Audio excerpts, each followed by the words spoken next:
أشرف الأعراب والعجم خير من يمشي على قدمه باسط المعروف جامعة صاحب الإحسان.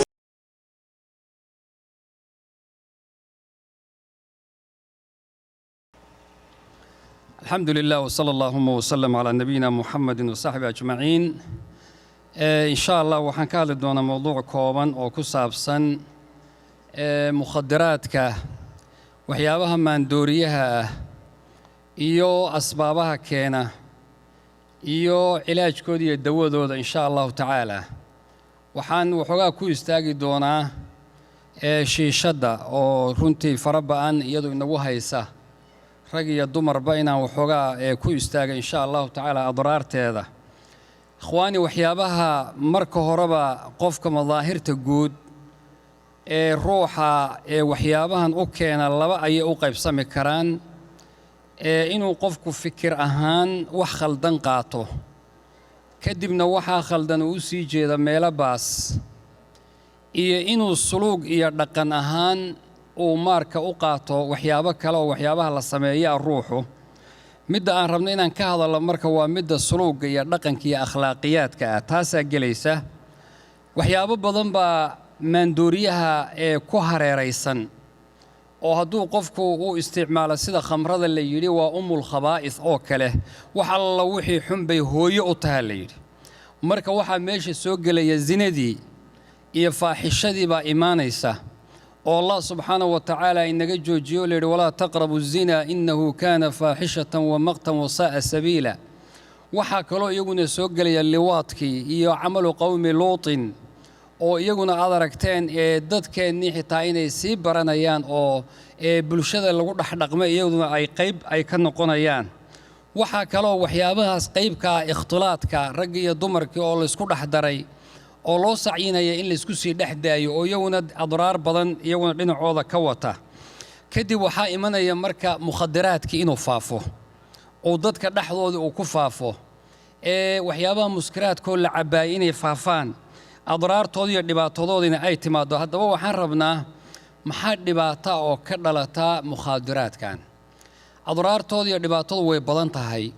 qof weyn iyo qof walbana waa saameyn kartaa. rag iyo dumarna maanta xaqiiqatan wax badan iskaga mid baa la yahay haba loo kala badnaado markaad fiiriso. adraarta waxaa ka mid ah mid oo diini ah xagga diintii dhibaata ayay ka leedahay marka mukhadaraadku oo yasuddu can dikri illaahi wa can isalaati wa can baaqi alcibaadaat. salaadii iyo dikrigii ilaahay iyo wax alla wixii cibaado aad samayn lahayd qof saqraansan oo mukhadaraad isticmaalay oo daraagis isticmaalay waxaasoo dhan horta wuu ku daayay waa ka tegey. waa marka labaadee adraar ijtimaaci ah oo iyaduna bulshada dhexdeeda ku dhalanaysa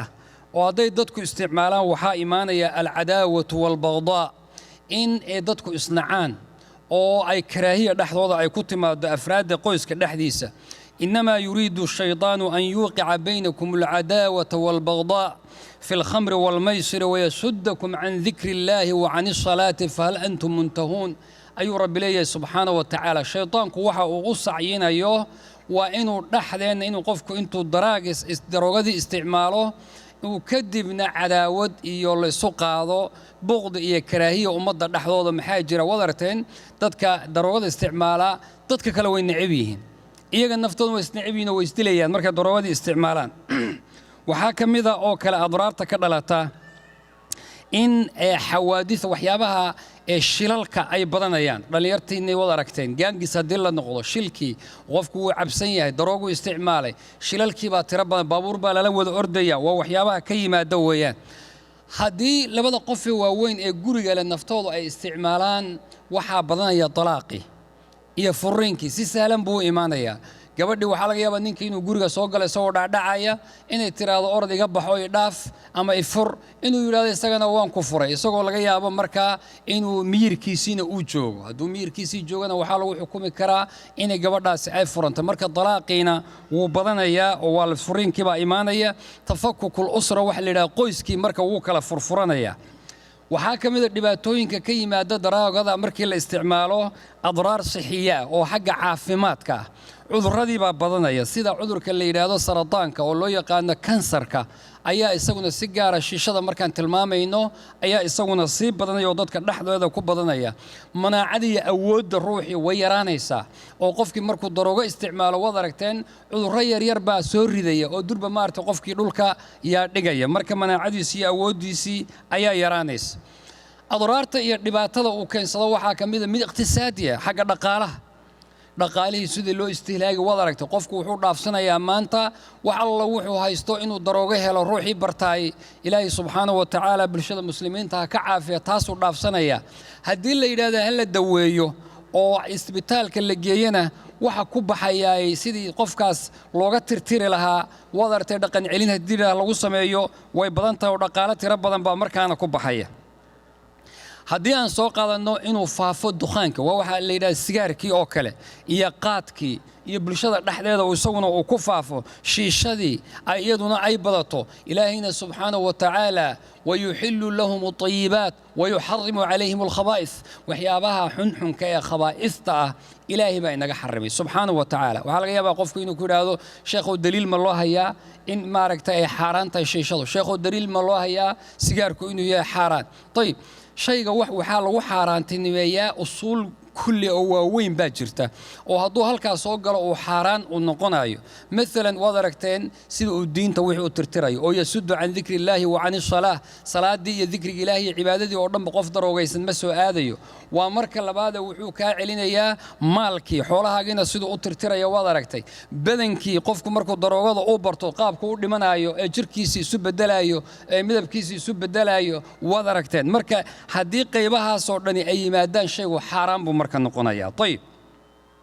waxyaabaha keena oo ka dhasha arrimahan maxaa keena in daroogada ruuxu uu isticmaalo oo marka horeba sababa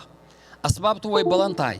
many reasons baa keeni kara number 1 waxaa la oran karaa in ay qofka ku yartahay cadamu muraaqabati illaahi subxaanahu wa tacaala fi sirri wal calan yacni qofku qof ilaahi subxaanahu wa tacaala ka baqaya inuusan ahayn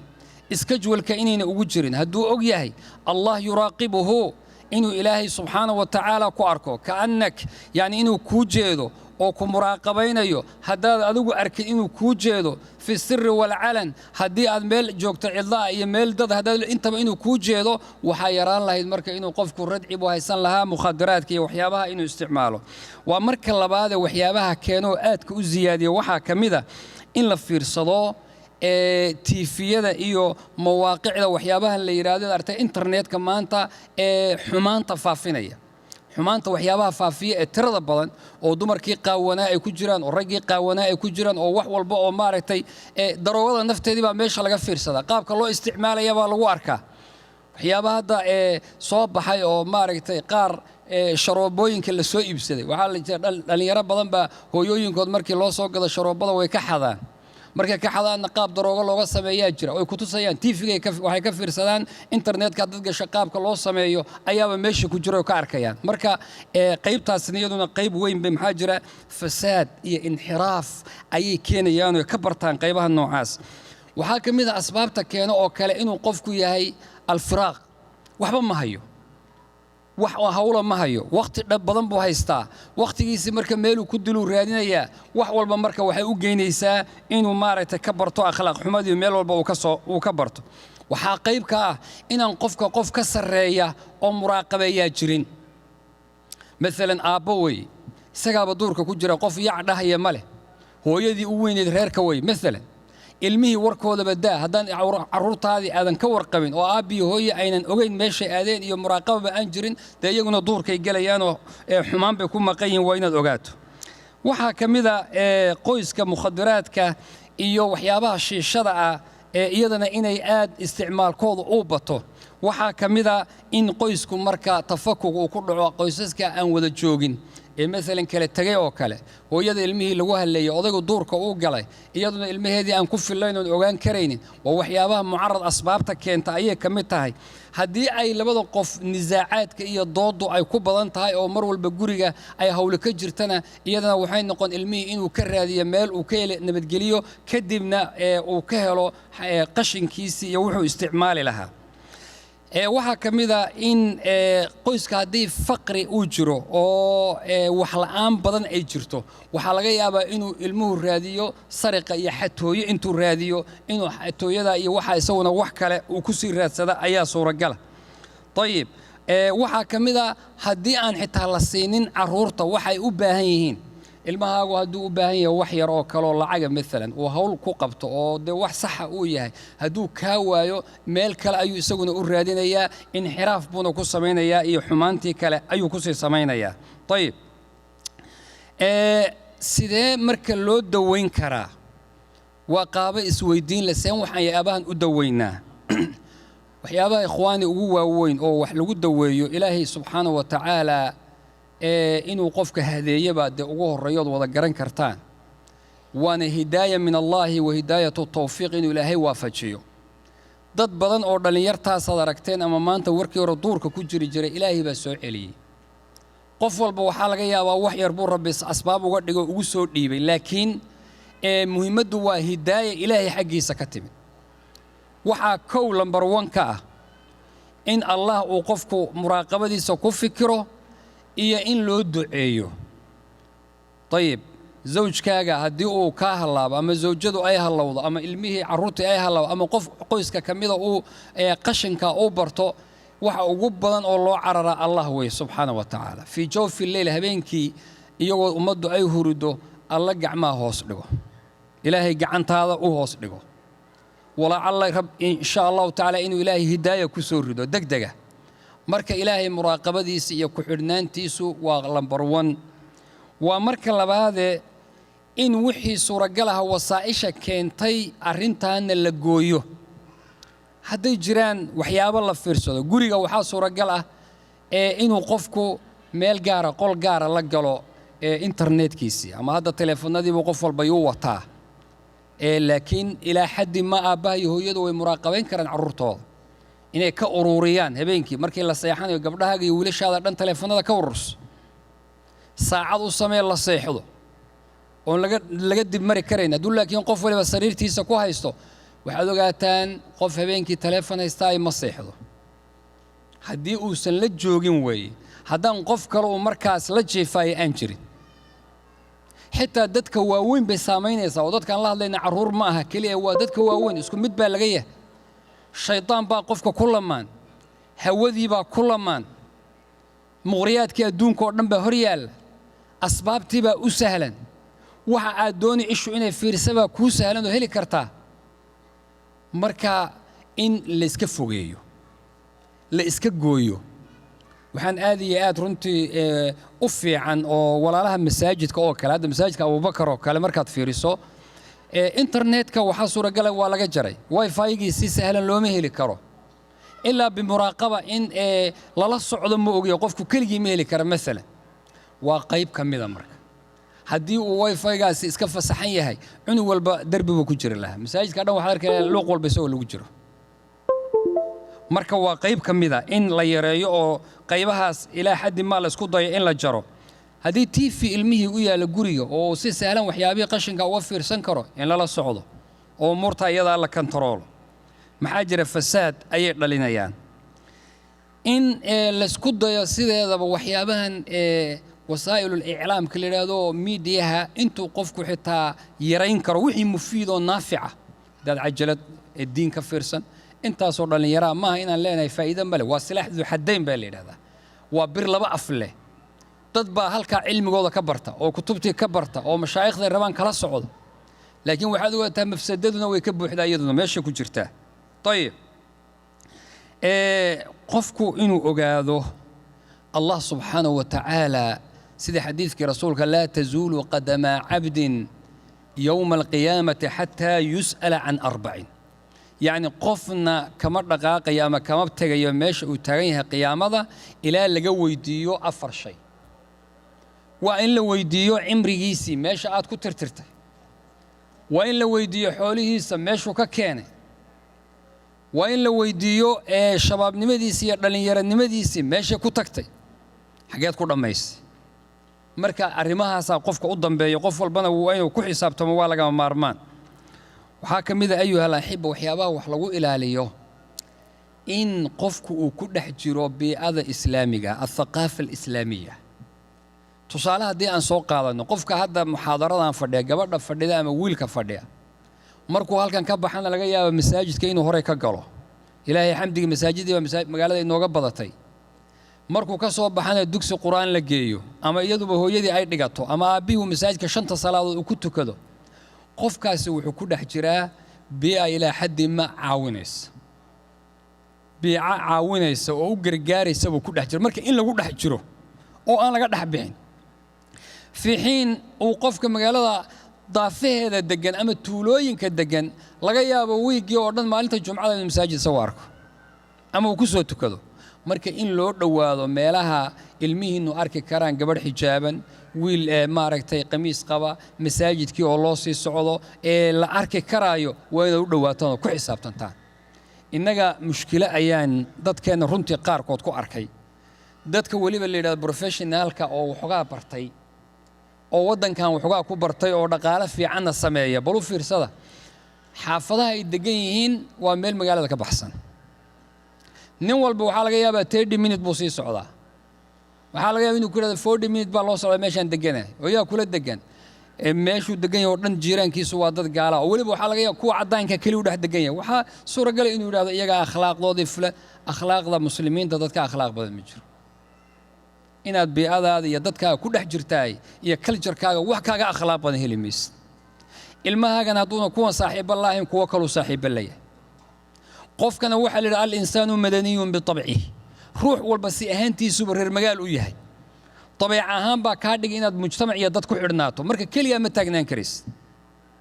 سلاس درت إن لو قد حجر بأذاس نواقب يدنا مهم كا إن الله بدي يوقفكو القصص والنماذج والوقائع التاريخية النافعة waxyaabaha taariikhda oo fiican oo qisooyinka iyo dhacdooyinkii dad adduunkan ku najaxay wiilal fiican oo adduunkan meel ka gaaray gabdho fiican oo adduunkan meel ka gaaray dadka ayuha laaxiib waxa wata xitaa culimada ah oo adduunkan runtii dadka ugu fiican oo la sheegay culimada kamida muslimiinta soo maray fi taariikh qaar badan ayaa darooga soo maray qaar badan ayaa dhibaatooyin soo maro jeedka taagnaan jiray tusaale waxaan soo qaadi karaa sheekh la yiraahdo Fudayl ibn Iyad marka ay culimadu ka sheekeynayaan wuxuu ahaa nin xaramka Ilaahay ku dhex jira markii dambe yaa caabid al-haramayn law absartana la alimta annaka bil ibadati tal'abu wuxuu ahaa qof xaramka xitaa dadka diinta baro inta loo soo qasto halka fadhiya ninka Fudayl ibn Iyad markii hore wuxuu ahaa dadka intay jidka ku jiraan dadka safarreeyda ah dhaca habeenkii oo wax alla waxay wataan ka qaata ilaa heer lagu sheekaysto oo safarreeydu ay dhahaan naga leexiyo jidkan Fudayl baa ku jire waxa ugu darayd markii isagu uu maqlay isagoo ugu jira meel uu ku gabanayo rabo inuu ka qaado uu maqlay oo tashan oo dhahaya waagu yuna inoogu bariyeen halkan Fudayl ninkii la oran jiray baa joogay ilaahay baa hidaayad siiyay subhanahu wa ta'ala caalimka muslimiinta ayuu noqday Maalik ibn Dinar ninkii la yiraahdo oo isagana fil wa'di warqaa'iq loo soo qaato markii la wacdinayo Maalik ibn Dinar wuxuu ahaa mudminu khamrin baa la yiraahdaa khamrada dadka ugu badiyo ah ilaahay subhanahu wa ta'ala wuxuu qadaray Maalik ibn caalim min culamaa al-muslimiin bu ku dambeeyay wa ayadi alam ya'ni lil ladina amanu an takhsha'a qulubuhum li dhikri Allah qisaska ajabta badna Maalik ibn Dinar wuxuu yiri habeenkii ayuu riyo wuxuu ku arkay markuu gabadh fiican buu runtii guursaday adoon bay ahayd qisadiisa xitaa markii hore wax u guuriya wuu waayay gabdhihii oo dhan waa loo diiday ninkan faasiq oo xumaanta badan yaa gabadhiisa kay guurinaya addoon buu soo iibsaday addoontii buu xoreeyey muslimad bay ahayd kadibna wuu guursaday kadibna ilaahay gabadh yaroo fiican buu ka siiyey markaasaan bilaabay wuxuu waxoogaa inaan joojiyo khamradii oo iga yaraato gabadhiisii yaraydna waa dhimatay oo ilaahay baa subxaanahu wa tacaala dhaafiyey habeen baan marka waxaan ku riyooday buu yidhi isaga oo uu masna cayrsanayo mas weyn uu cayrsanayo hortaydana buur ay tahay gabadhaydii yaraydna ay buurta saaran tahay oo ii gacan haatinayso oo ilaahay aabba xagga u soo carar markaan meeshii imidna waxay aqriday aayad bay ku aqriday alam ya'ni lilladina aamanuu an takhsha'a quluubuhum lidikri illaah waa qisadii habeenkii hurday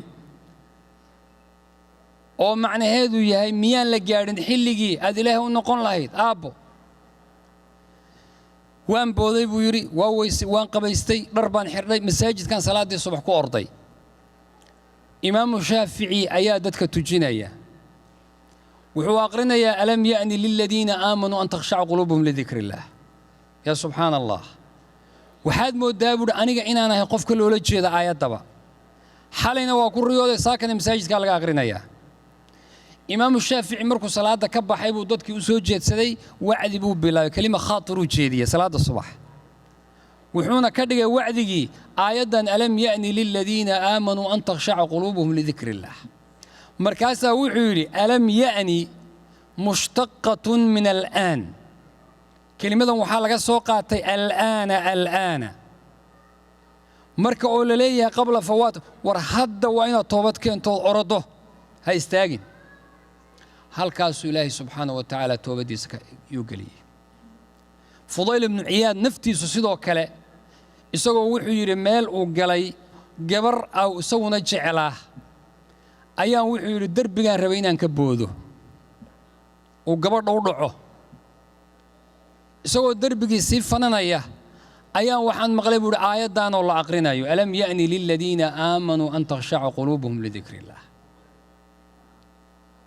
iyaduna cajab badan bay ahayd cabdullaahi ibnu mubaarak oo caalimkii la yaqiinay isaguna ahaa sanadna wuu xajin jiraa layidhi sanadna jihaadka ilaahay buu u socon jiray haada alcaalim isaguna wuxuu aad u jeclaa waxyaabahan la yidhaha muusikaduu jeclaa kamanka ayuu tuman jiray marka isagoo waxaa ilaahay ku mashaqeeyey wuxuu yidhi habeen annagoo intaan dhallinyaranahay iska baashaalayna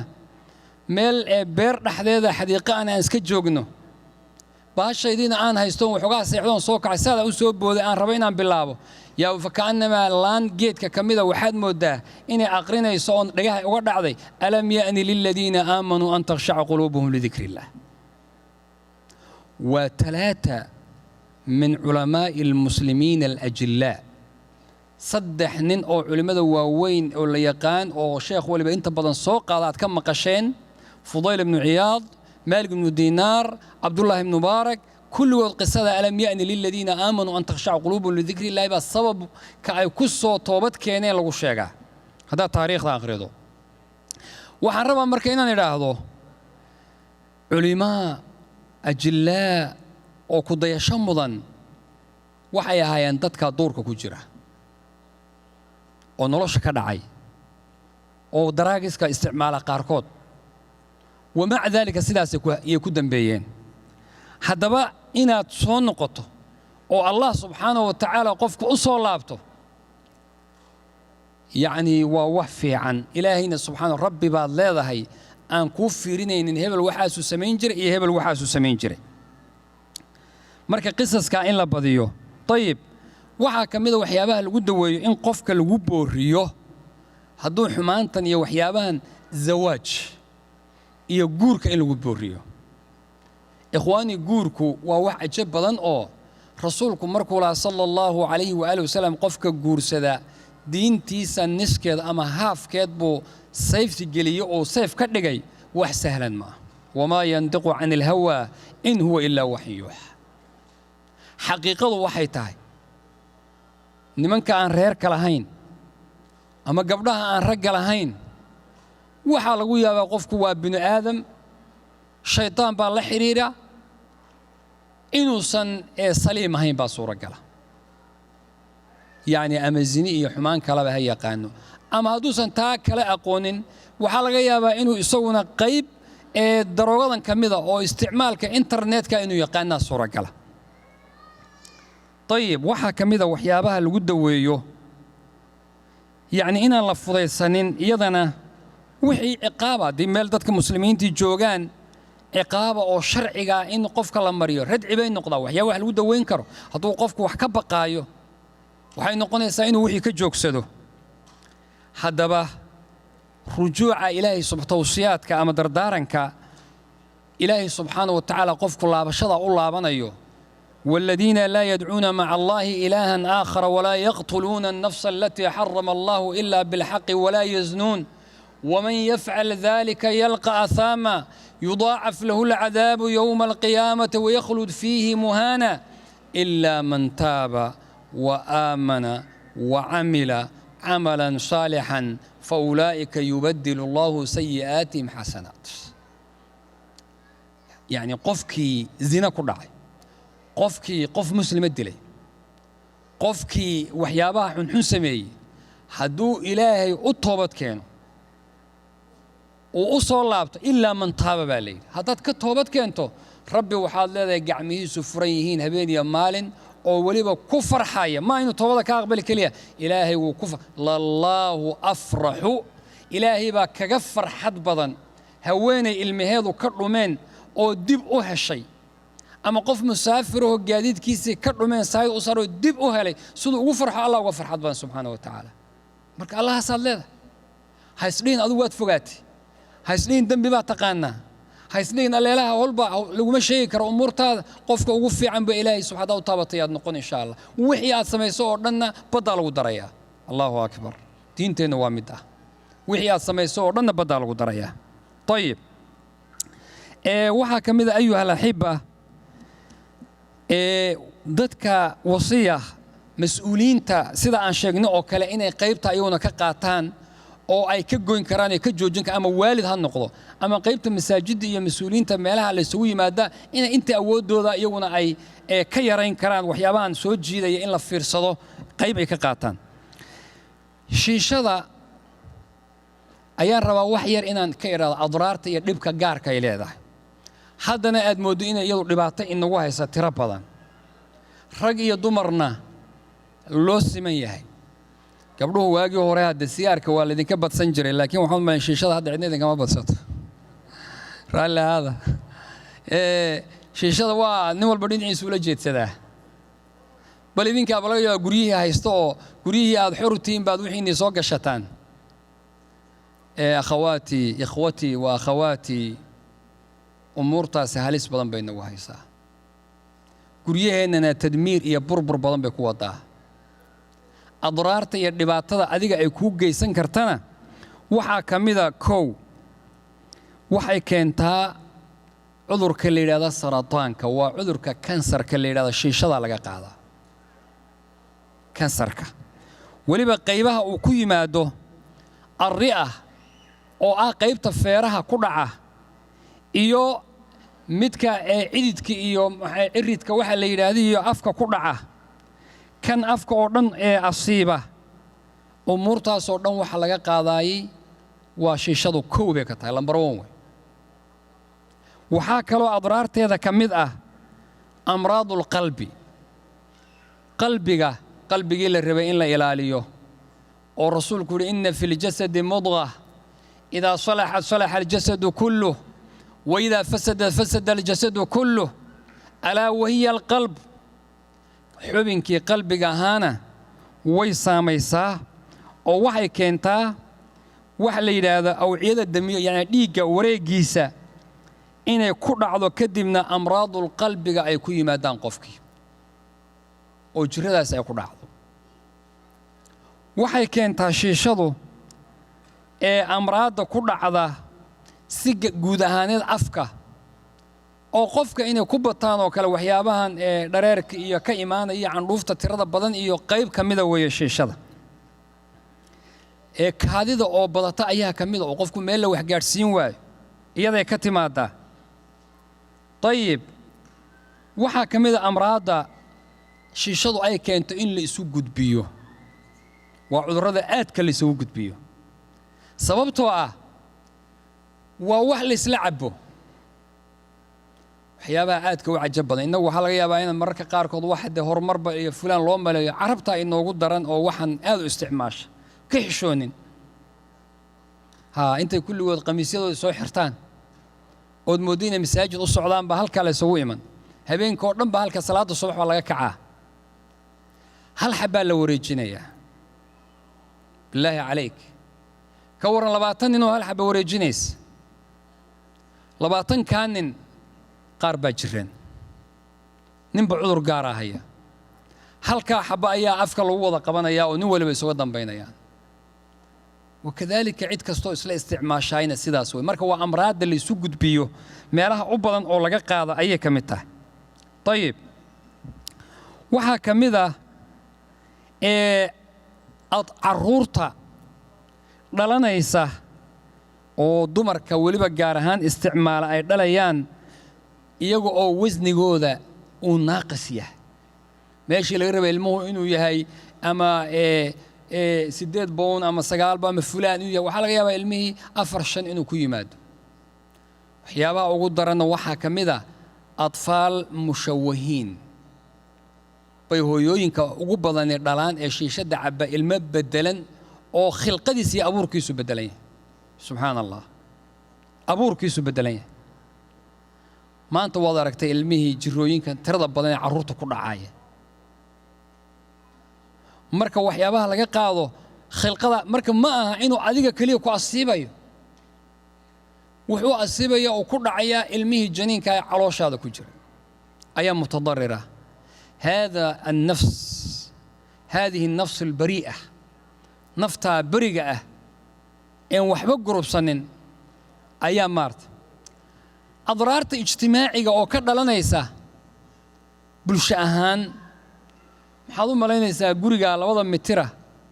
سيقدان دور كا مترة هي دا قضوه كحرين هنا قبوه يبرف كل عيان الباب لفورين وهذا الشيشات اللي قوله عباي سحاضة عافمات كجورجا سدوية بالله عليكم. طيب اجتماعيا قفك كلنا والكورن هذيك شيشة عباية أما الرجل دويا هدو ضمر يهي قفك شيشة السيارة كل ما أنا وحكستون كشجنا شيشة السيارة كان قدر قفك عباية قفك لنا والسدوية حالديس أو dadkii inay isu soo carfaan la rabay aw dadkii inay isu soo maartay isu soo hiloobaan la rabay aw dadkii la rabay inay mar walba waa qayb kamid ah ijtimaaciyan sida u tirtirayso waxa kamid ah mashaakilka maaliya xoolihi reerka xogaagii la soo shaqeynayay meeqii dhaawac u geysanayaan waxyaan la isticmaalayo oo qoyskii uu maartay waxba isu gaaraynin sideedabana waxaad idinkuba wada ogtiin waxa kamid ah ikhwaani ruuxu haduu darooga yaqaano waxay rabtaa noqoto daroogadaas waa marka koobaade dadka ijraamka ka shaqeeyo oo wax dila iyo dadka wax dhaca iyo dadka meela waxyaabaha xun ay jiraan inta sameeyo inta ugu badan waa inta daroogada taqaan maxaa jira qofku miir ma laha miirkiisu waa tagay waxayna keenaysaa arintaas wax walba oo ka sokaysa fi sabiili inuu tadxiyeeyo oo sii maro xitaa qatlu nafsi hadayta nafta inuu dilo haday noqoto marka iyaduna waa qayb kamid ah bulshadeena ayuha al-ahibba waxay u baahan tahay badbaado xaqiiqatan waxay u baahan tahay caziimo iyo go'aan waxa laga yaabaa inuu qofku oran karo sideen isaga daayaa seen u joojiyaa waxa ugu fiican oo wax lagu daayay waa al-caziima go'aan inaad yeelato bas خلاص waxa jira waa dhaxdeera baan tijaabinay kansas Missouri maraan joogay masaajidka ku yaal masjid taqwa يا رمضان با وحان إلهي أمريكي برنامج أما مشروع وحان فريئة سيجار جوجينتا marka suxuurta markii la yimaado masaajidka la wada fadhiyo baan kelimad soo jeediyaa marka waxaan idhahdaa caawiyaa loo duceeyaa oo joojiya sigaarka qof baa gacanta taagay aniga ii duceeya caawa ha la igu duceeyo haya caawa waxa leeyahay hebel baa loo wada ducaynayaa haya maxaan sameeyaa طيب saacada aad sooman tahay oo af xiran tahay meeqa ayaad soomaneed ka soo qaad hadda wadankan samarka oo kale 16 saacadood 17 saacadood baan soonnaa sooma 17 saacadood qofkii soomanaa dadka isticmaalo waxyaabahaas wad aragteen markuu saa u afuro qaarkood biyaha waxay ku xijisiyaan iyo timirta sigaarka ku xiga wali intuusan wax kala samayn waxa uu sugaya marka in niyadiisa dhan ku xiran tahay waa inuu fasax u helo ee daroogadii 17 saacadaad daysay saacado kalena waa dayn kartaa haddaad saa ku sii wado maalin ama 2 maalmoodna after 1 week haddaad wadana xusuusan mayso waa joojisay baalku waa kaa tagay marka ilaahay subxaanahu wa tacaala xaqiiqatan wuxuu tusay dad badan oo ilaahay subxaanahu wa tacaala ramadaankaas ay ku joojiyey oo ilaa yowmina haada kaga tagay ku dhaafay inkastoo jiraan qaar gadaal uga laabtay oo dhahaan qaar baa soo waco Sheekh Axmed hebel uu ku noqday sigaarkii uu ku noqday laakiin inta badan ilaahay subxaanahu wa tacaala saas uga tagsiyay marka ikhwaani waxa ugu fiican oo qofka wax uun yaqaan daroogadu way tira badan tahay qofka wax darooga isticmaala waxa ugu fiican oo wax ku joojiyay waa aziima saadiqa waa go'aan dhab ah inaad la timaado iyo tawfiiq min Allah haddaad la timaado oo ilaahay subxaanahu wa tacaala camalkaaga dayici maayo ilaahayna gacan buu kugu siin subxaanahu hidaayadiisaad helaysaa adigana go'aan qaado ku fikir qalin iyo warqad soo qaad ku qor hortaada intaad dhigto taariikh u samee ballan ilaahay waxaa igu adhacaaw kadib inaana samaynin waxa ayan kaana wuxuu rabaa noqdo sheegaas bal tijaabi جزاكم الله خيرا إلهي سبحانه وتعالى هينا وضع حفظيو وهينا إلاليو دينتين الله ينور دورو إلهي سبحانه وتعالى دينتين هينو إلاليو الله سبحانه وتعالى أبد كني أولادين هدورو قريهن إلهي سبحانه وتعالى بربركها كإلاليو مخدرات كي يحمان أردنا الله ينقفوغيو إلهينا سبحانه وتعالى قلبك هينو هجاجيو إلهي سبحانه وتعالى حمان هينقبت باديو جزاكم الله خير وبارك الله فيكم السلام عليكم ورحمة الله وبركاته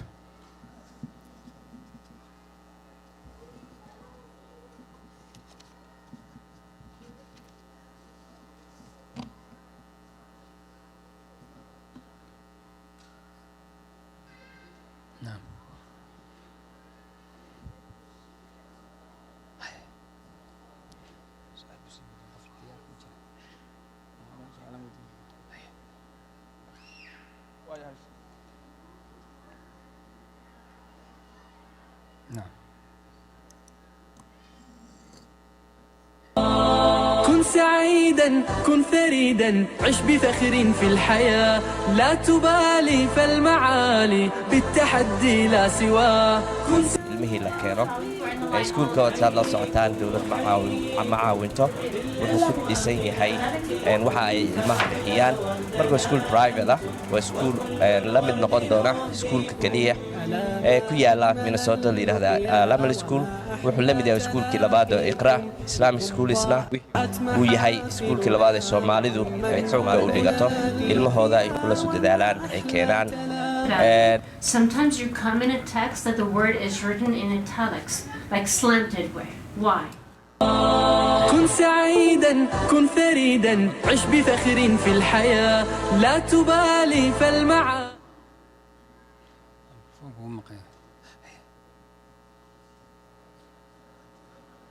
Go ahead.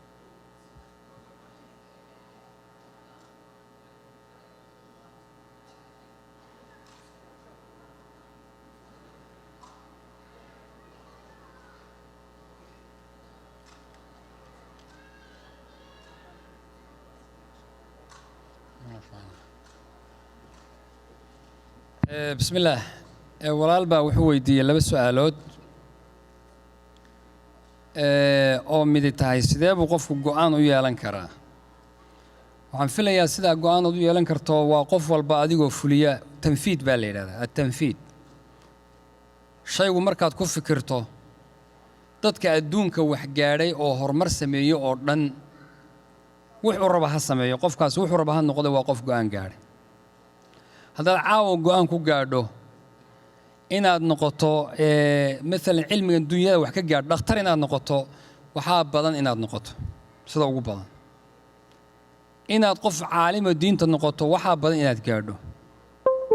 inaad reer yeelato waa inaad wadadeedii marto marka go'aanka marka la gaadho oo qofku uu fikiro waa inuu go'aankiisa gaadho waana inuu isku dayo inuu wado go'aanka oo ka been sheegin wax ugu fiican marka waa tanfiid waa fulin aan soo noqon lahayn al-aziima as-saadiqa baa la yiraahdaa al-aziima as-saadiqa waa go'aan dhab ah way laakiin inta badan inagu go'aankeenu dhab ma aha su'aasha labaad waxay ahayd hooyooyinku way bartaan waxoo madaaristii bay joogaan oo dugsiyadii hooyooyin baa dhigto aabbayaalkii iyaga xagee ka baxeen aabbayaalkan weydiinayna aabbayaal xagee aadeen idinku yaa waad joogtaan dugsiyada maxaad u aadi weydeen waa su'aal marka in la isweydiiyo u baahan hooyooyinku way tagaan alxamdulilah dugsiyada dhan haddaa arto waa carruur iyo haween baa jooga intaa un baa jooga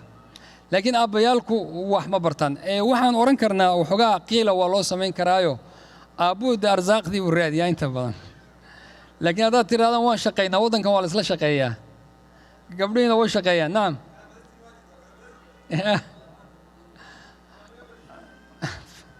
marka intaasoo dhan cilooyin ma noqonayaan cilmiga waxaa la yidhahdaa ikhwaani waa min almahdi ila allaxdi